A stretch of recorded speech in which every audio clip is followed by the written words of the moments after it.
does your land cost as much as it does? So do I need a gabion fence? What am I supposed to tell my movers?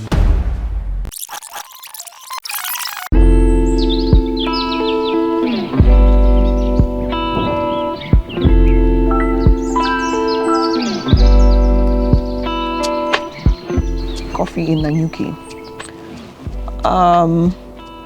I'm in Soms, one of my favorite places in Nanyuki.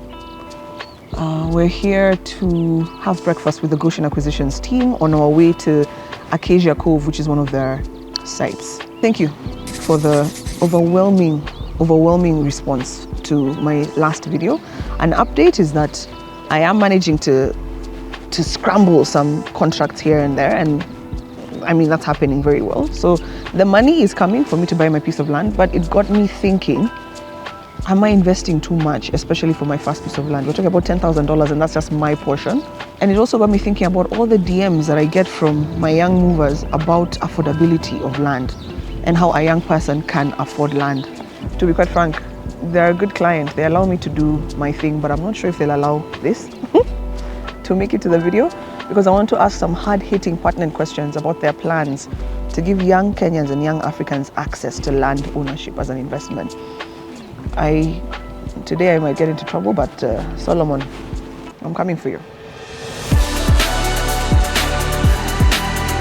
What are these? Yeah, these are our gabion fence. Yeah, can you see this fence? Yes.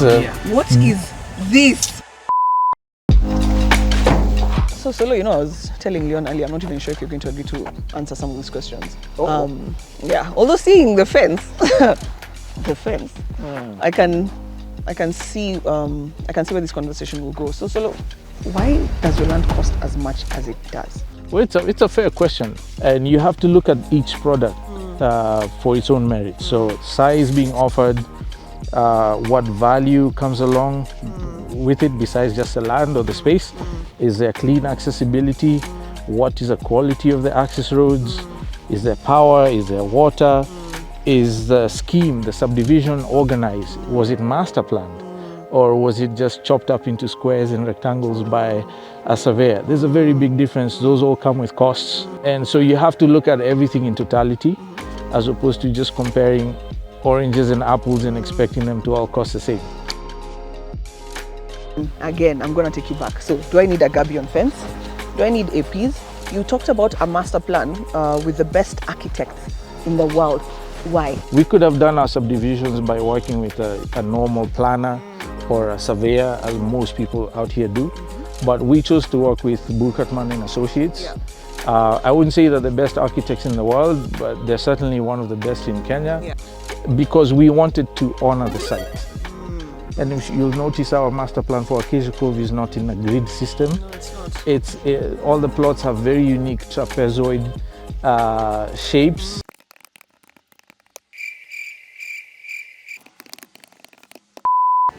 Solomon, you're telling me about waste. I just know I flush a toilet. But we as land developers have to think about that, most especially when you're next to important geographic features like a dam, which is why we are doing sequential batch reactors, or SBR units, which are basically miniaturized sewage plants as opposed to the giant central sewage plants.